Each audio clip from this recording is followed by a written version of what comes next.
right. Let's go ahead and continue our wonderful conversation. It's very interesting. Okay.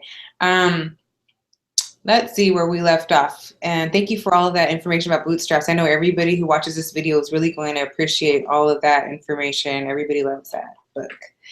Okay, so I think where we left off was you kind of talked a little bit about publishing, and I know you definitely have more to talk about besides bootstraps. The next question does deal with publications. It says, how helpful has the C's or NCTE or colleagues in the Latinx caucus been in your publishing, your articles, book chapters, or books? And what kind of mentoring has there been or not been? Well, okay, that's a matter of generations. Yeah. I, since I'm the oldest mother here, I got encouragement from Roseanne Gonzalez, but she didn't know our business. So mentoring, no. I mean, and it's not anyone's fault. It's that the numbers weren't there yet. So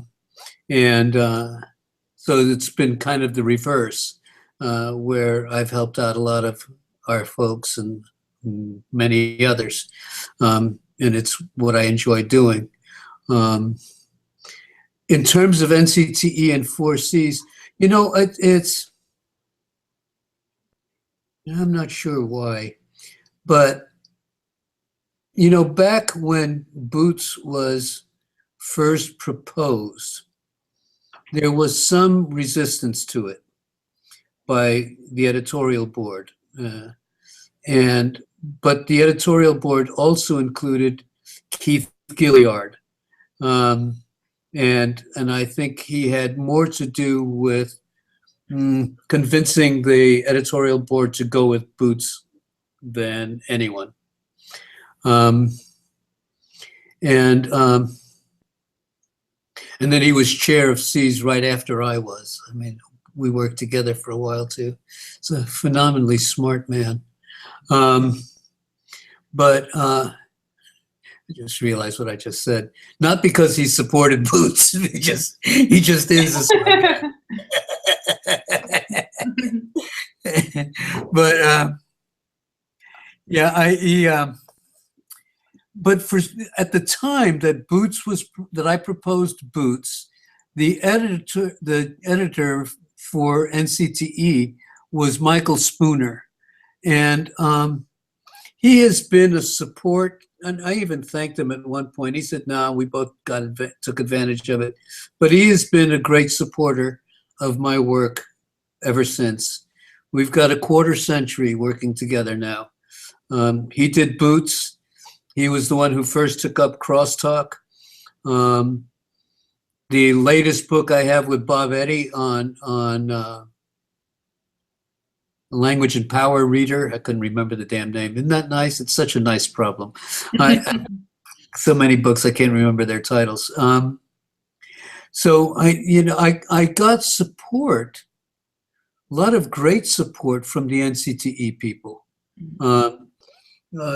And even still to this day, even as they have changed over the years. The second edition of Crosstalk came out because I'm trying to think of her name. Can't think of her name. South Asian. But she was associate editor, and she asked me if I would do Son of Crosstalk. So that was the second edition, and a chance to take care of some negative criticisms that I had gotten, which were well founded. The third edition was another story. I did the third edition to help out a faculty member that I think is a wonderful person, and because, rest her soul, Susan Miller's book, the comp book, struck me as a phenomenal reference book, but a lousy book for teaching. Mm-hmm. And so I thought, okay, we'll have to do a third edition of Crosstalk. And so that's why that came out. But what was missing in the first two editions was stuff having to do with computers. Mhm. And at a certain point in your career, you say, "Here I stop. I don't learn another new thing." And I'm reading a new body of theory for an article I'm writing right now, but it's within the kinds of things I want to talk about, which is being Latino and being a leader in the organization. I'm actually writing an article about that. And the rhetorics of it. And it's got me doing this theory from a guy named Jose Mauricio Dominguez, Portuguese, no, Brazilian. He speaks Portuguese. I got his stuff and then I realized I couldn't read it. Because I thought with his name that he was Latino, I'd have no problem reading the stuff. But my fiscal specialist in my job, my husband, so I've gotten help with Portuguese. You need to know all of that. What I wanted to tell you is that support from Latino, because I was already published, that I didn't get it, but I gave it. That's not a matter of fault. It's a matter of time. Within NCT, those people were very supportive. I'm talking staff. And I got along with them. I still do. And good to work with. Very good to work with. And pretty much thanks a few books. Promotion and tenure groups in universities are starting now to recognize it as legitimate. It doesn't have to be press. And NCTE might not be a university press, but has the same kind of clout and ML. It serves them well. But, anyway, good folks. I've had. And I got support.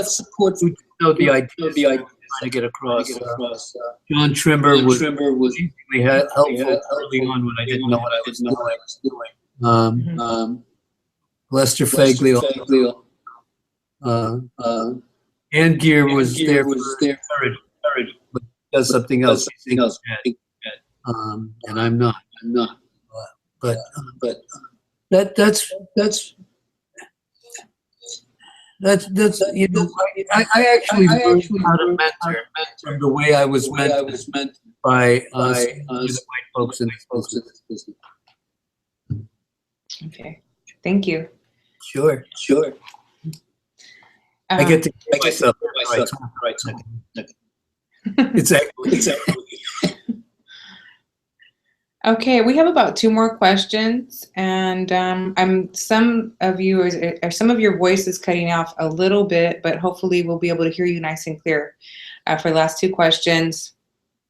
So the last one would be, and you've been doing a really good job at weaving together a story of the history so far in your role in both of the organizations. But number 10 specifically asks, what is a story you would like to tell about the caucus, and how would you like others to remember the caucus?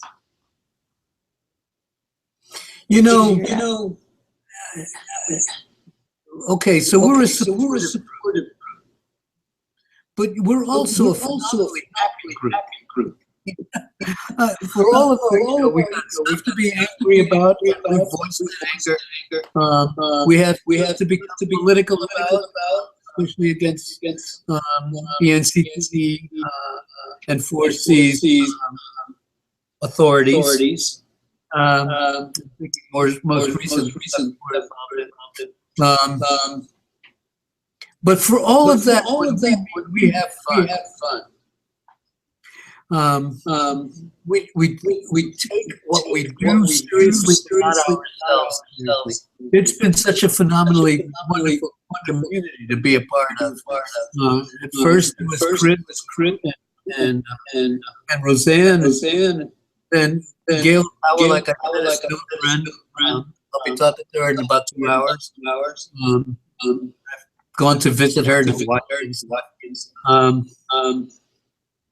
Damian Baca and we have done several projects together now. Raul, always, he's so much fun to talk to. He's such a, you know, okay, what can you say in a language I'm supposed to know and still not understand? So I think we are a politically rich organization. We take familia seriously, como familia. That's us. Yes. Okay. Basically, the last question is just an opportunity to reflect on, your experience overall with both organizations, or to add anything to this interview that you might have wanted to share with the organizational communities, as well as the Latino caucus. So is there anything that you feel that we didn't ask that you would have liked to ask, or us to ask, or something you wanted to share? No. I mean, there's something to tell, and I don't want to go on, I'm afraid. I think you realize, especially when we're talking mainly to the is to recognize malice. And I'm not being what I've forgotten the expression. I'm not just looking at the good side. I realize the degree to which we have been excluded and not minimized. But so rarely is malice. And I think if we know that, then we know how to deal with them rhetorically. The problem with the fight, we've had a few. I've myself. The problem with the straight up, all we get is ignorance, denial. And then we get gestures. They try to compensate. They try to figure it out without us. And what they do is some damn compensation. And never get. The only way to kill issues is to recognize people have good heart, good intentions, and they are just phenomenally clueless. And clueless about how clueless they are. Mm-hmm. And that takes more patience than tends to be among young folks. That included me. But my ex-wife used to make fun of my writing because I'll tell you the story real quick, and then there's you ever see the movie? Which one? Ghost. Yes. With Whoopi Goldberg. Mm-hmm. Yeah. Whoopi Goldberg is Ghost, and her sisters, of course, don't the Ghost. And so at some point she divulges that he's white. And the sisters say in the background, she's talking to white people, call the doctor. Well, Carol used to say that about me. About everything I've ever done. He's talking to white people, call the doctor. It's been a problem for me in some sense that my sense is that so much of what I do is obvious to us. So I get all this stuff that we all know. I mean, that's part of why folks of color like bootstraps, because somebody said what they already knew. Mm-hmm. Damn, he said it. But it was with Boots that I learned that I needed to figure out how to talk to them. And that's not to give them a break, but to understand their intentions. They're phenomenally ignorant. And that's a message I would love to pass on to the younger generation. Thank you so much. Thank you for this interview. And it'll be posted. It's going to be posted on our Google Plus page. and it's going to be posted on YouTube, and it's also going to be included in the project when it's all said and done. So thank you so much for your time, and I'm going to go ahead and make sure that we're not live anymore. So hold on just a second. Okay.